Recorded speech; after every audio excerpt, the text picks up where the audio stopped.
በ1976 ዓመተ ምህረት ቲፒኤልኤፍ ወይንም ህወሓት የመጀመሪያውን ማኒፌስቶ አትሞ አወጣ። ያ ማኒፌስቶ 3 አደገኛ ነገሮች ነበሩበት። በመጀመሪያ የፖለቲካ ኃያልነትን በብሔር ኃያልነት መሰረት ላይ አድርጎ ከፋፈለው። ሁለተኛ የመደብ ወይም የእኩልነት ትግልን ወደ የብሔር ትግል ቀየረው። የፖለቲካ ልዩነትን ወደ የብሔር ግጭት ውጤት አድርጎት አረፈው። ሶስተኛው የብሔር ጥላቻን መሰረት አድርጎ ህብረተሰብን ማንቀሳቀስና እርስ በርስ በጠላትነት መተያየትን የሞራል ግዴታ እንዲሆንና ተቀባይነት እንዲያገኝ አደረገው። ይህ የጥላቻ በማኒፌስቶ አዘጋጅቶ አማራን እንደ ህዝብ ሳይሆን እንደ ፖለቲካውን የሚቆጣጠር ገዢ መደብ አድርጎ አቀረበው። ማኒፌስቶውንም የትግራይ ህዝብ ትግል ከአማራ ብሔራዊነት ጋር የሚደረግ ትግል አድርጎ ስሎ አማራውን እንደ ህዝብ እንዲዘመትበት አደረገ። ወያኔ ሲጠነሰስ ጀምሮ የፖለቲካ ግጭትን ወደ ብሔር ጠላትነት የቀየረ ሰይጣናዊ ድርጅት ነው። የትግራይ ፖለቲካ ማንነትም እንዲህ ሆኖ በብሔር ላይ ተፈጠረ። ትግራዋይ የሚባል ማንነትም ወደ ዘር ፖለቲካ ተቀይሮ የእርስ በርስ ጦርነትን ወለደ። እንግዲህ ይሄ ማኒፌስቶ ከማኒፌስቶም አልፎ ይሄዳል። ወያኔ ይህን የዘር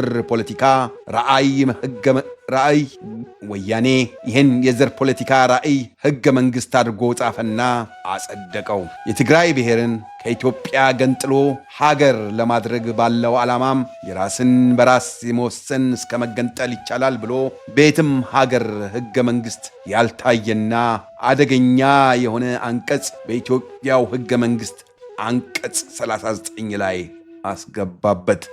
መገንጠል ለወያኔ ጭቆናን ለማስቀረት የተፈጠረ አስገዳጅ ሁኔታ ሳይሆን ሀገርን ለማፍረስ በቅድ የተሰራ ፕሮጀክት ነው። የታለመበት ቅድ ነው።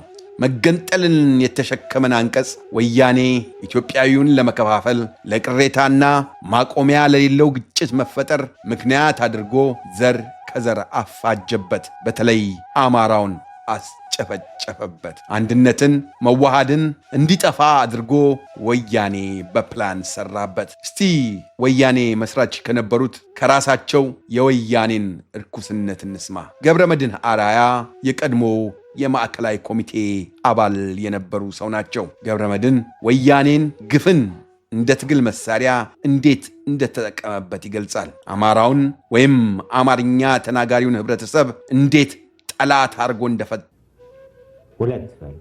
ሶስተኛ አማራ የሚባለውን የትግራይ ህዝብ ጠላት ነው። ጠላት ብቻ ሳይሆን አማራ ለትግራይ ህዝብ የጠላት ጠላት ነው። ስለዚህ አማራን መምታት አለብን። አማራን ማጥፋት አለብን። አማራ ካልጠፋ፣ አማራ ካልተደበደበ፣ አማራ ከዚህ መሬት ካልተነቀለ ትግራይ በነፃ ልትኖር አትችልም። ለምንፈጥረው መንግስትም እንቅፋት የሚሆንብን አማራ ነው የሚል ነበር። በአራተኛ ኢትዮጵያ በምኒልክ የተፈጠረች ሀገር እንደመሆኗ መጠን ምኒልክ የፈጠራት ሀገር ወሮ የፈጠራት ሀገር ስለሆነች በዚህ በወረራ ምኒልክ የወረራቸው ብሔር ብሔረሰቦች በብዛት ስላሉ እነዚህም ከሀገሪቷ አሁን ኢትዮጵያ ተብላ ከምትጠራ እዚህም አለ። አሁን ኢትዮጵያ ተብላ የምትጠራ ሀገር ነፃ ወጥተው የራሳቸው መንግስት መመስረት አለባቸው። ኢትዮጵያ የምትባል ሀገር ስሟም አዲስ ነው። 100 ዓመትም አልሞላም። ይህች ሀገር ጠፍታ ተሰርዛ ብሔር ብሔረሰቦች የራሳቸው መንግስት፣ እኛም የራሳችን መንግስት፣ ኤርትራም ነፃ ወጥታ ይኸው በዚህ ነው የምንታገለው የሚል አቋም ነበር። ዋናው ወያኔ ዓላማውን ለማስፈጸም ፍጹም ሰብአዊነት የሌለው ድርጅት እንደሆነም ያስረዳል። ቀጥሎ ስብሃት ነጋን የወያኔ ወላጅ አባትን እናዳምጠው። ንግሥት ዘውዲቱ ልጅ ኢያሱ ወዘተ ራሳቸውን እንደ አማራ ቆጥረው ነበር በስርዓቱ ላይ የተቀመጡት። ኢትዮጵያ አሁን ያለው ችግርም እኮ እሱ ነው። አማራ ሊሉ አይችሉም። ኢትዮጵያ አማራ የሚባል አይነሳ። ስብሃት አማራ በብሔራዊነት ወይም በኢትዮጵያዊነት ስር ተደብቆ ሀገር ይገዛል ብሎ ይህን ህዝብ ይወነጅለዋል። የአማራን ማንነት ለትግራዊ እንደ ስጋት አድርጎ ያቀርበዋል። ወያኔ እኩልነት አይደለም የሚፈልገው። ወያኔ አማራ የሚባል ጠላት ፈጥሮ እሱ በምናቡ የፈጠረውን ጠላት ለማጥፋት የሚታገል ነው። እስቲ ወያኔ ህዝብ የሚያዘምትበትን የትግራይ ክልል የተባለውን መዝሙርን እናዳምጠው። ቃላቱን ያዳምጡት። በትግራይ በጠላት ተከበናል፣ በደም በስጋ ጠላቶችን ለማጥፋት በመስዋዕትነት ይላል መዝሙሩ። የትግራይ ህዝብን ለመዳን በመከራ መኖር እንዳለበት ይሰብካል። ክብር ከሞት ብቻ እንደሚገኝም ያስተምራል። በሰላም መኖር የደካሞች ነውም ይላል። ትግራይ ልጆቿን ለጦርነት እንድታዘጋጅ እንጂ ለሰላማዊ ህይወት ለእድገት እንድታዘጋጅ አይሰብክም። እንደገና ገብረ መድኅንን እናዳምጥ።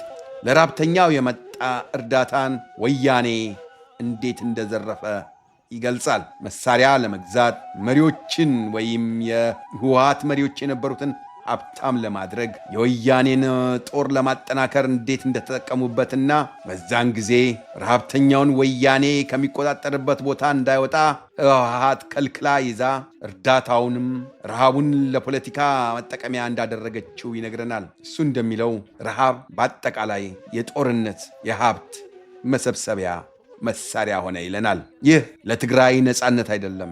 ረሃብተኛን አስሮ ይዞ በሺዎች እንዲያልቁ ማድረግ ግፍ ነው። ይህ የትግራይን ህዝብ ባሪያ ማድረግ ነው። እንግዲህ ገብረ መድኅን ያለውን ከሰማችሁ ታሪክ ራሱን ይደግማል እንዲሉ ዛሬ በዚህ በምታዩት ቪዲዮዎች ውስጥ የምታዩት ወያኔ ለፖለቲካ ግቡ ሲል በረሃብ የሚያስጨርሳቸው ታጋቾች ናቸው። ፈቅደው የተራቡ ፈቅደው የሚሞቱ አይደሉም። ይህ ሞታቸው በውጭ ሪፖርተሮች ወይ በውጭ ጋዜጠኞች አይደለም የተጋለጠው። የወገናቸው መራብ ያንገፈገፋቸው የትግራይ ወጣቶች ያለውን ሁኔታ በካሜራቸው ቀርጸው ለህዝብ ለዓለም አጋለጡ። በትግራይ ያሉ ወጣት የቲክቶክ ፈጣሪዎች ረሃቡን የሚያሳይ ቪዲዮዎች መለጠፍ ሲጀምሩ የወደቁ እናቶችን፣ አባቶችን እየሞቱ በረሃብ ሲሰቃዩ ሲያሳዩ ዓለም አዘነ። ወጣቶቹ አክቲቪስት ሆነው አይደለም፣ ነገር ግን የህዝብን ሞት ያዩ ምስክሮች ስለነበሩ ምስክርነታቸውን ሰጡ። ወጣቶቹ ይህን ያዩትን ኢትዮጵያውያን ሲያሳዩ ህዝቡ አመናቸው። ብሔርም ሳይለይ ለእርዳታ እጁን ዘረጋ። ዓለም እነዚህን ቪዲዮዎች በተመለከተ ጊዜ ኢትዮጵያዊው በሙሉ ተራው ዜጋ በሙሉ ገንዘብ መላክ ጀመረ። ወደ መንግስት አልነበረም ገንዘብ የላከው፣ ወደ ህወሓት አልነበረም። ነገር ግን በቀጥታ ለራብተኞች እንዲያደርሱ ለወጣቶቹ ነበር የተላከው። በዚህን ጊዜ ወያኔም መንግስቱም ጉልበታቸውን ማሳየት ጀመሩ። በዚህን ጊዜ ህወሓትም ማዕከላዊ መንግስትም ጉልበታቸውን ማሳየት ጀመሩ። በመጀመሪያ ህወሓት ተቆጣ። ረሃቡ ከሱ ቁጥጥር ውጪ ሆነ መልኩ ስለተገለጠ በጣም ነበር የተቆጣው። ከወልቃይት የተፈናቀሉት ወደ ክልላቸው እንዳይመለሱ ወልቃይት ለኔ ካልተመለሰልኝ ብሎ በመያዣነት እንደያዛቸው እያስጨረሳቸውም እንደሆነ ለዓለም ስለተጋለጠ ወያኔ የሚይዘውን የሚጨብጠውን አጣ። እንደለመደው እርዳታውን ለመውሰድና ለመስረቅ ችግሩን ፖለቲካዊ አድርጎ እርዳታው በህወሓት በኩል ብቻ እንዲያልፍ በቀጥታ ለህዝብ እንዳይደርስ ጠየቀ። የማዕከላዊ መንግስቱም እንደ ኃላፊነቱ ህዝብ ሲያልቅ ዝም ማለቱ ሲጋለጥበት ደስተኛ አልሆነም። ሰብአዊ እርዳታን እንደ ዋና ኃላፊነቱ አድርጎ እንደ መውሰድ ፋንታ የክልሉ መንግስትን በመውቀስ የፖለቲካ የበላይነት መጨበጫ አደረገው። ይህ በሰው ዘር ላይ የተፈጸመ ያለ ወንጀል ነው። ጭራሽ የቲክቶክ በጎ አድራጊ ተጽዕኖ ፈጣሪዎችን ህገወጥ ናችሁ ብለው ከሰሷቸው። ገንዘቡንም ወሰዱት፣ እርዳታውንም አስቆሙት። በአንድ ጊዜ ከዜጎች የተሰበሰበ ከ16 ሚሊዮን ብር በላይ የእርዳታ ምግብ ሌባው ማዕከላዊ መንግስቱ ወሰደው። እርዳታውም ቆመ። ከነዚህ ቲክቶሮች አንዳንዶቹ እርዳታውን በትግራይ ብቻ ሳያቆሙ ወደ ደብረ ብርሃን በአማራ ክልል ያሉ ተፈናቃዮች ወስደውም አደረሱ። ይህ እንቅስቃሴም የሰብአዊነት እንጂ የጎሳ እንዳልሆነ ለኢትዮጵያው በሙሉ አሳየ። ዛሬ ሁሉም ቲክቶከሮች ስለ ረሃብ እንዳያወሩ ታግደዋል። ዛሬ ያለው መንግሥት የውሸት ልማቱ እንዳይጋለጥበት፣ የዜጎች ረሃብና መከራ እንዳይዘገብ ሀገሩን አፍኖ ይዞታል። ህወሓትና መካከለኛው መንግሥት እርስ በርሳቸው መካሰስ ይዘዋል። አንዱ ሌላውን እርዳታ እየከለከለ ነው ይላል። በመሃል ግን ድምፅ የሌላቸው ረሃብተኞች ያልቃሉ፣ ልጆች ይራባሉ፣ ወላጆች ይሞታሉ። እርዳታን ለመስጠት የሞከሩ ሰዎች ነፍስ ሲያተርፉ ብናይም ዛሬ ያንን ነፍስ የማትረፍ ሥራ እንዳይሰሩ ታግደዋል። ይህ ፖለቲካ አይደለም። ይህ ስትራቴጂም አይደለም።